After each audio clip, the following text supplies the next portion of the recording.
Hello YouTube, today I'm going to show you the best way to play blackjack. So here I will deal your cards and here I will deal the dealer's cards.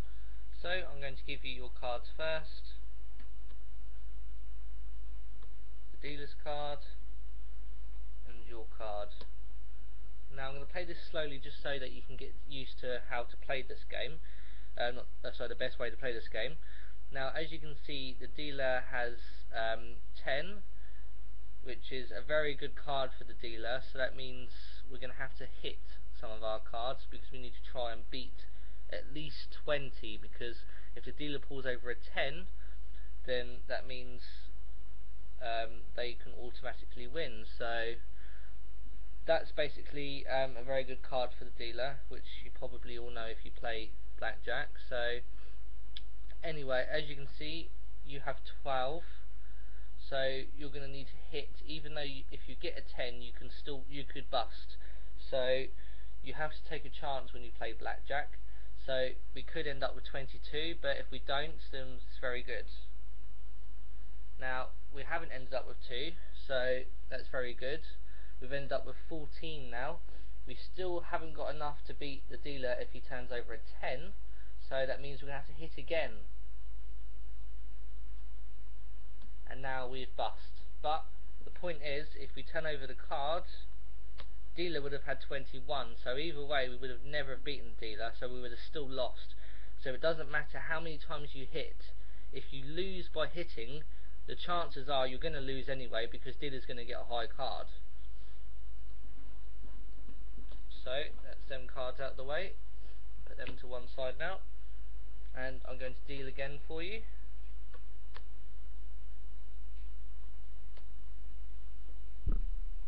Now as you can see, dealer's got a 7, which is still a threatening card, because at the end of the day, if a dealer turns over 10, they have to stand, which means you need to try and beat 17 at least. So anyway, you've got 17, which is very good, because basically if they pull over a 10 now, then that means all you're going to get is a push. So technically here you don't actually need to do anything more with your cards. You need to just basically stand with that, because you've got the same as the dealer, 17. So if they pull over a 10, nothing more is done, and you don't lose and you don't win. So let's see what dealer has. Now dealer has 18, which is very rare for a dealer to have 18. Usually they pull over a 10. So unfortunately you would be out of pocket here, but that is a very rare thing to happen. So we will take another dealing from here. Now you got a good card so far, 10. Dealer's got quite a bad card, 2. You have 13. So I don't think that you need to hit. Now some people would have a different opinion by hitting, because they reckon 13 would not cover it, but you've got to remember that the dealer has still got to make up a card here. So if they pull over a 10, they'll get 12, which is pretty bad, because that means they could hit a low number after that, and then they could either make like 17, 18 or lower. So they'd have to stand on 17 or 18, which means you wouldn't have enough and you would basically be out. But we're going to stand with 13 and see how we go. So dealer has 7, which is still very threatening, because if they get a 10, then that means they stand and we lose. Okay, so we're doing pretty well. So we've got 13. Now if they hit at 10, that means they bust, which is very good for us. And look, they bust. So we win on 13, they lose because they've got 23. So that is what I would call a successful hand there. It doesn't always mean that you should actually hit, even though you've got a low card. You've got to see what the dealer has. If they've got a 2, they have to make their hand first. So that was a very good hand there. So you've got 7 for you, 9 for the dealer, 4, and dealer's card there. So you have a brilliant hand here, because you have 11. which means if you take another card, you cannot physically bust, because if you get 10, you get 21, which is brilliant. That is the highest card you need.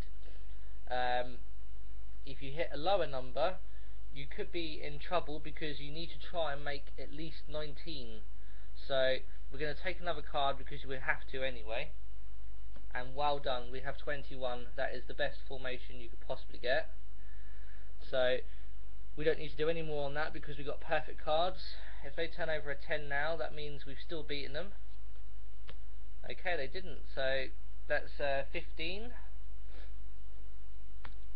18, they have to stand on 18, they can't go any further than 17. So we still win because they got 18 and we got 21. So that was once again another great hand.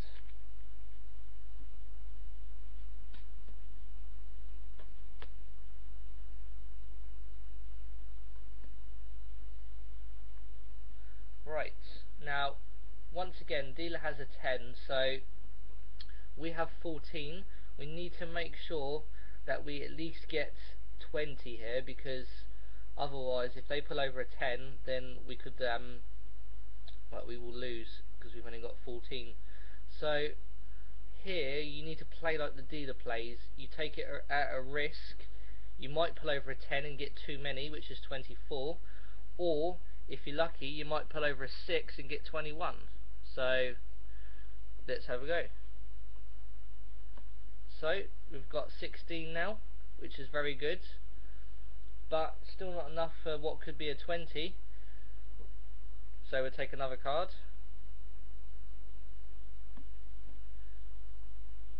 We have 20, which is very good. So now we're going to stand on that, and we're going to let the dealer take a card, and hopefully they'll either get less than 20 or they get a 20 and we'll just get a push. The dealer gets 16, so the dealer has to take another card, and the dealer has too many. So as you can see, we won another successful game of blackjack there. And I'm going to do one more card. That's 5 for you, 7 for the dealer, 15 for you. Now, as you can see, dealer's got 7 here, which means if they pull over a 10, then technically they will win because they can't hit any further after 10. But we've only got 15, so that means if they do pull over a 10, they win, we lose because we haven't got enough cards to beat them. And they can't bust if they get 17 because they can't go any further and they stand on 17.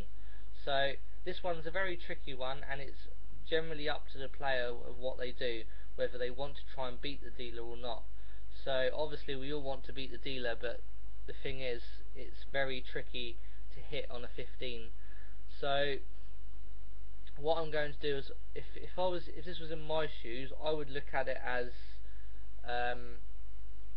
the dealer might not take 10, but 9 times out of 10 the dealer does take a 10. So I personally, I wouldn't hit that, but at the same time I'd be very annoyed if a 10 came up. So I'm going to choose to stand on this and hope the dealer doesn't get 10.